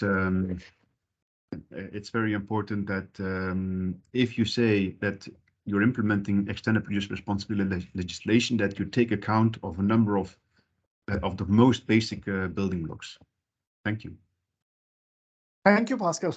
This was a delight to hear. How systematically I think we should be creating regulation. I'll now request Prem to share his views. Prem, Dell has been following a very strong roadmap on going circular across the world, and EPR has been a stepping stone in that direction, so that materials are collected and at some point in time circularity can happen.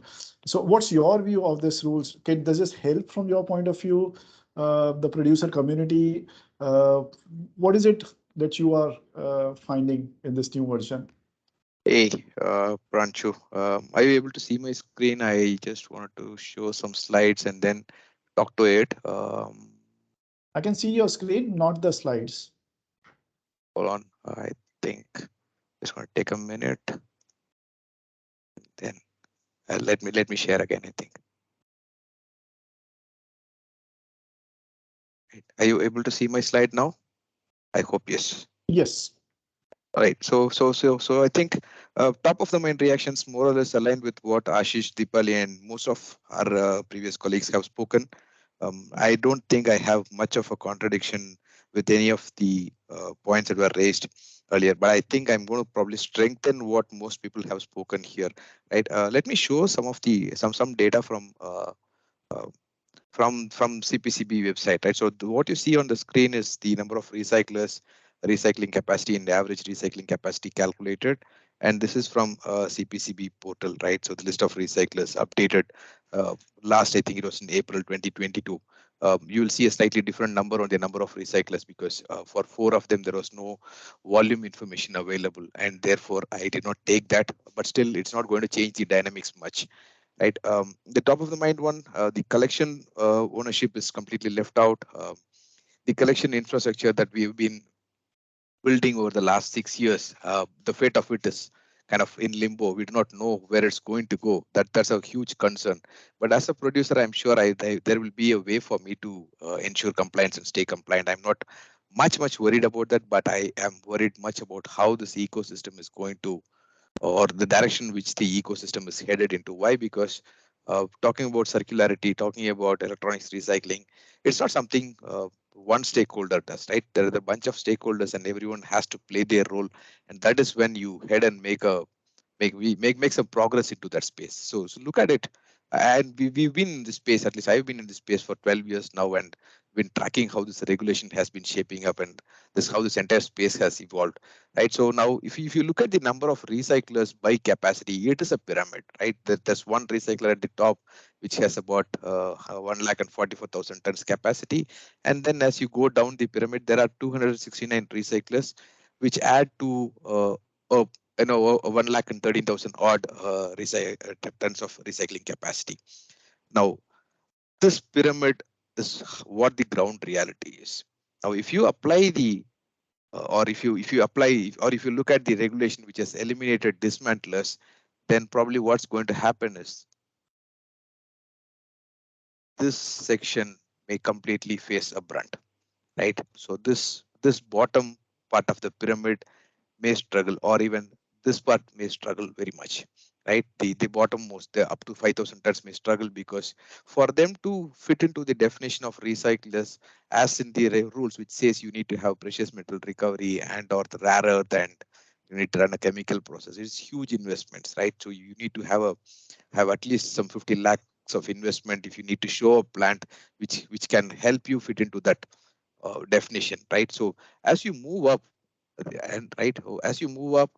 what's going to happen is also that the investment in that chemical plants is going to be even more higher, and add to that, whether will you have so much of volume and quality of e-waste to run your processes and have real recovery of precious metals and rare earth and whatever the intent is, right? So that is a challenge there. Now, the other challenge here is there were those informal sector recyclers that were outside this ambit. Now, in the last 10 years, there have been efforts by organizations like GAC. Ashish has been very pivotal in bringing a lot of this informal sector players getting them licenses and come into this bracket. They currently sit somewhere in these two zones, right? They are either in the 115 or in the 216. I could name them, but don't want to do it right now, right? So they worked up their way to come into this. Suddenly the regulation and the definition says that, you know what, you guys don't come into this one, but you're going to, you will not fit into this equation, right? So which means you're going to leave them out.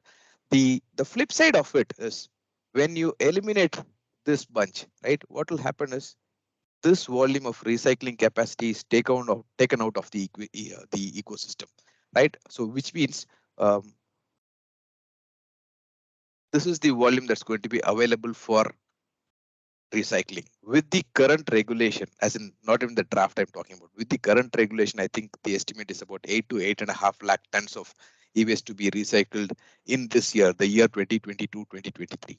Right now, if this, and we sure know that it's going to increase in the coming years with the addition of more product categories and the targets increasing. Now, how are we even going to meet the recycling capacity? Right? On one side, you're putting a definition to reduce the number of players that call themselves for recyclers, and you're also kind of excluding dismantlers that have been adding a lot of value into the chain with respect to volumes and resource efficiency and stuff like that, right? So this is another problem.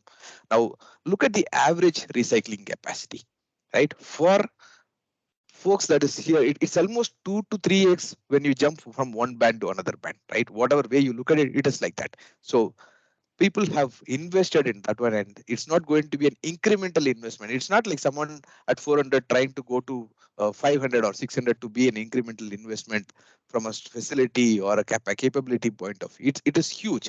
Almost every band you see, it is about 3 times or 4 times, right? From 400 to 2100 is like 5 times. 2100 to 7000 is like another 3-4 times. 700 to 18,000, it's like that, right? So this is, the difference is huge. So this pyramid will only be like, this top portion may survive after some time if the current regulation and the definitions go, right? Only that portion of the pyramid will survive. The rest may get killed out, right? The other dimension here is this. Look at the recycling standards point of view, right? So until 2013, there was no recycler that was R2 certified, right? So there were, you look at the R2 portal, 2013 is when the first Indian recycler gets a R2 certification, and then the next one happens in 14, and then 2016, 17, 18, 19, 20 onwards, you see a lot of recyclers. Today there are about 29 recyclers that are R2 certified. Now talk about the credit system. The credit system does not really worry about the quality or standards of recycling. It only talks about recycling, right? You just need to churn recycling credits. So what will happen is these folks, or rather these folks here, right?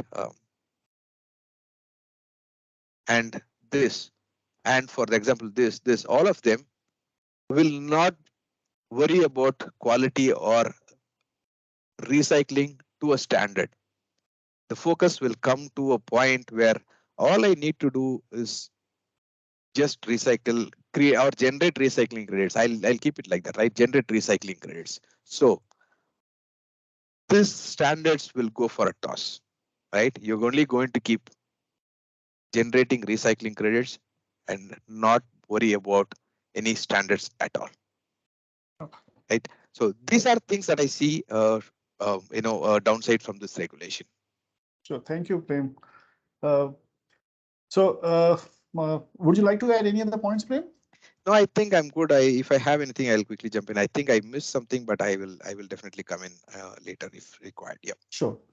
Thank you, Prem. So I'll go back to the speakers. We are really running almost 25 minutes late now, but it's an important discussion. And so if there are any questions from the audience for any of the speakers, please, in the meanwhile, type it in. There is another dialogue, and I'll just ask it very openly. What do you think? If we are to really go circular, we don't have a national inventory of secondary materials. So, if I look at how recyclers today report the data using Form 3, it is very incoherent. So should we, and like Pascal suggested, having one harmonized system, which is not just harmonized in India, but even globally. So our data sets become comparable. We know what is our recycling rate. Do you think this is something that we should all go for while the regulation doesn't talk about it, but should we start looking at standardization of both input data sets, output data sets, which will also ensure what Prem mentioned from a quality perspective. And there is again no dialogue about this in the rules today. It's absolutely silent, and this masking of data allows for a lot of malpractices to exist. So what are your views on this specific front? Because this has been debated a lot, but nothing has moved forward on this front, on reporting front.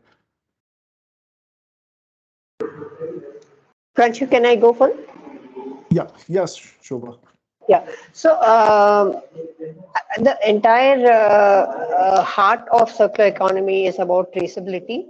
And if we need to really, ideally, this version of the rules should have had a circular economy as at the core of it, while it scales up the kind of materials that have come into the bandwidth of compliance. But going forward, I think apart from the reporting mechanism, which have to obviously get strengthened, there should be a way of barcoding these materials that have been recycled and put out in the market, so that it is available through some special coding mechanism to the producers, and so that it can get integrated into their supply chain for them to show that we have picked X amount of recyclable material from the market, and integrated into our manufacturing system. Of course, there are big questions on the quality of material that has been recycled and the quality of material required for manufacturing. There's a big gap between the virgin material and the recycling material, and that is what we'll have to see how the bigger industries come in to make this material quality much higher and more refined and more pure, so that the manufacturers have a direct access to good quality material. But if that is strengthened, then this entire portion of is the CPCB's certificate really correct? Is the reporting mechanism really correct? Because all of that is just data end of the day. Finally, we know it has been, if a material has been recycled, if we see material physically present in some place with a barcode, with a GST number tagged to it, and say, here is a material I recycled out of all the input that came in. Thank you, Shobha. Anyone else wants to add? I would like to take this as well. Additionally, I would like to mention that it's not a very homogeneous kind of scrap. So, for example, if you just consider aluminium, there are 20 sorts of different aluminium that comes out of e-waste. So as far as this product is not standardized by any means, so it is not just ready for reuse like that. So most of the scrap that is generated during e-waste recycling, it is further melted to form some kind of an alloy or a component or something. So you cannot directly put, or no manufacturer or producer will buy this kind of scrap, because it's not homogeneous. It has got variety. Similarly with plastic, so because there are n number of plastics in it, so just to have that process, like if I want to extract maximum value out of my plastic, then I would, I need to be a plastic recycler prima facie rather than an e-waste recycler. So I think again, because of this, there are pros and cons to it as well. That is why standardization is a little difficult. But again, a technical committee or a technical person, we have that kind of a knowledge that something can be drafted with a tolerance level, with a certain, plus minus some tolerance can be given to the standards. But we cannot be completely strictly derived to standardization like that. it's a little difficult. I mean, we stress on it. It's the righteous thing to do, but it's very difficult to be actually able to figure what it is. Thank you, Akshay. Pascal, can you share your experience from implementation of RepTool? Has it changed the landscape from a reporting perspective? Well, we started designing it in the early 2000s because the WE legislation in the European Union imposes recycling rates and recovery rates. So for all the different types of appliances, you need to reach a certain recycling rate, not collection rate, but recycling rate. So basically measured as what enters the plant and what comes out of the plant. So what is the level of thermal disposal or landfill disposal, energy recovery, material recycling. So we have standardized these elements so that everyone is speaking with the same hymn sheet. So we are all using the same terms and terminologies and definitions. And so what has happened is that the RepTool that we designed and developed has been implemented in major recycling plants in Europe, for the likes of Remondis and Stena and so on. And they only need to upload it, or let's say install the software once, and they can have all the plants in Europe use the tool. We are currently upgrading or updating the tool. We are actually making a new version of the tool that allows it to be used in a country like India as well. And you, Pranchu, you were involved in that exercise because the tool had become too sophisticated, let's say but we need a simple tool that everyone can use, also in other countries outside the European Union. And so, as Shobha said earlier, we need transparency is key to circular economy and to a recycling market and resource efficiency. And this tool has greatly contributed to the transparency.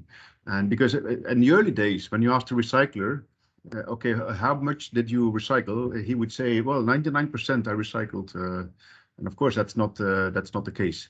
And so once you start drilling down to see what exactly happens, then you see it's not 99%, but much less. But it's only once you have credible numbers and credible statistics coming out of the system that you can improve things. So you cannot improve what you don't measure, and that's the whole purpose of tools like this.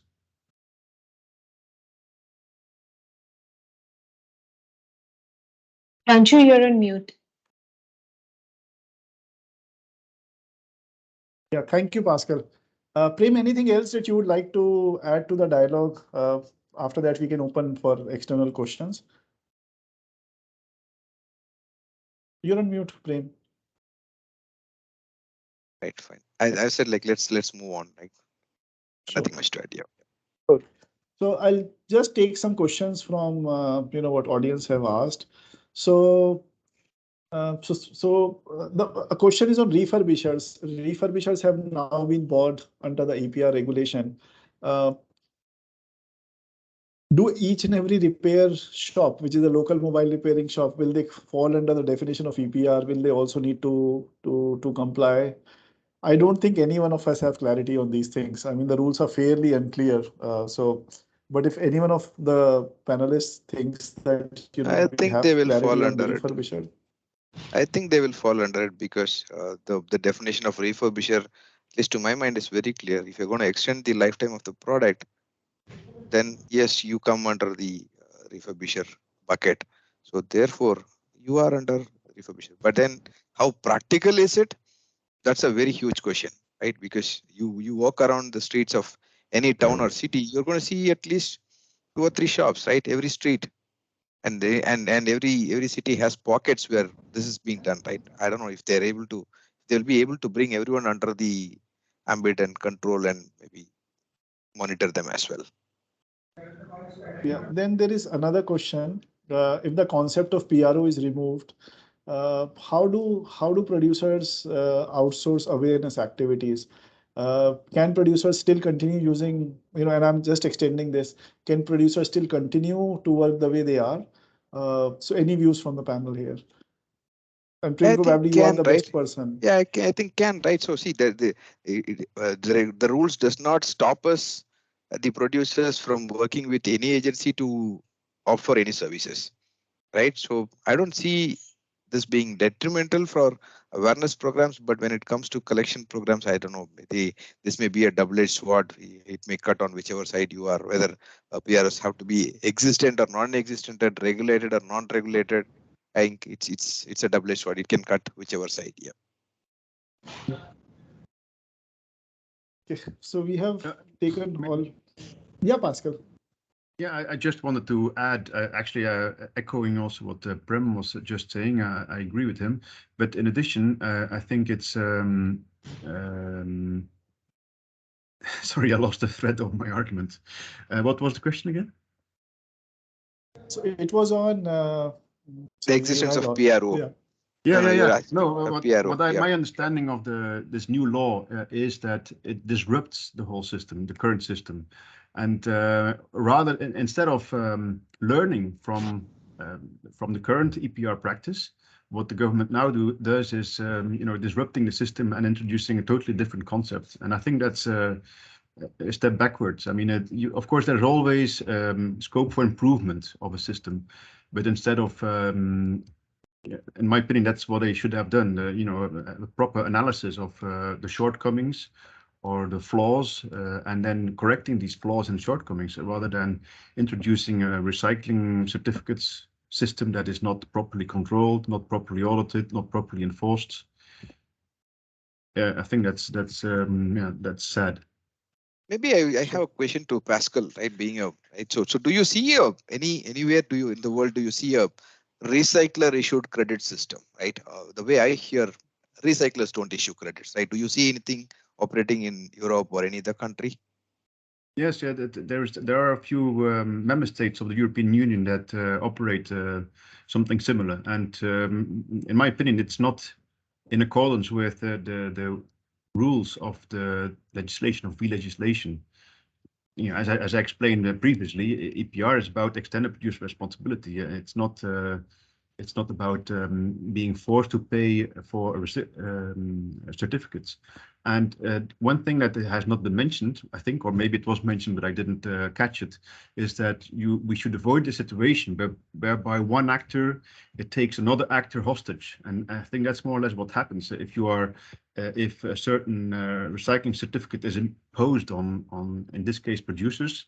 That's not a healthy market situation. And actually, that was also the situation in the UK until recently, until they adjusted their legislation. The system was too expensive because the producers had to reach a certain collection target, and the recyclers knew that, and what the gap was, more or less. And so they could take these producers hostage, and they were demanding excessive amounts of money because they knew that anyhow it was legal obligation to reach that target.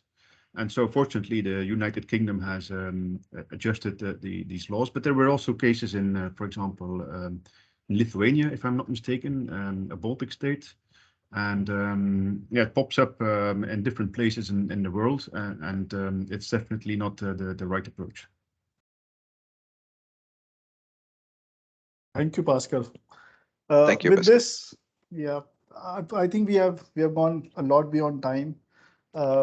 Deepali, you have mentioned about the Mexican standoff. Do you want to pitch in and talk about it for a minute? And just 2 more minutes, and then we'll close the session. Pranchu, I was just, it's just building on what Pascal said. It was called the Mexican Standoff. So that was, just reminding me of it and how amusing it was. Okay, thank you. So I have a request for all of us. Most of the people who have attended this session are people who have played an active role in development of these rules, creating an ecosystem. We have been impacted in some form or the other, even as individuals, even as regular people. My request for all of you to consider, and the choice is yours, please write to government whatever your views are. reach out, because once the rules are formulated, it is impossible to get them corrected. Then you can do a small correction here and a small correction there. These rules are fundamentally very different from what our experiences have been in the last 5 years. So there is time given. We have time till, I believe, 17th, so another 10 days for writing to government. Please write your views. Please share. Maybe not till 17th, completed till 15th. We don't know when the deadline really ends. But we have a week from now. This session has been very helpful in bringing some of the common points, whether it is from recyclers, from PROs, from producers, international learnings, state pollution control board. So we have arrived at a common narrative, and it is our responsibility to ensure that we give our feedback in this duration of 2 months that the government has given us to reflect on the rules. So please consider this request. Please write. That will only help all of us. We will ourselves also prepare a short summary of the points that have come up here. We will share it in a way that it reaches to all of the participants, and you may either build upon it, or you may, you have learned from this session, you may use these points, but please write your story. Please share your narrative. What is it that you would like to change? What is the thing that you would like to stay? What is the thing that you would like to improve? So with that, a very, a heart full of gratitude to all the panelists for sparing their time. This was a very, very important discussion and a debate today. I would like to, especially in addition to the panelists, I would really like to thank our partners GIZ, V Forum, and Switch Asia as knowledge partners to this series of events. It's a whole series that we are doing, covering multiple aspects of driving EPR and ensuring circular economy happens in this country. I'll also like to thank Dell Technologies, Apple, and HPE who are sponsoring these series. So with that, have a great evening. Please write. Thank you so much. Thank you. Thank you, Pranshu. Thank you, everyone. Thank you. Thanks all.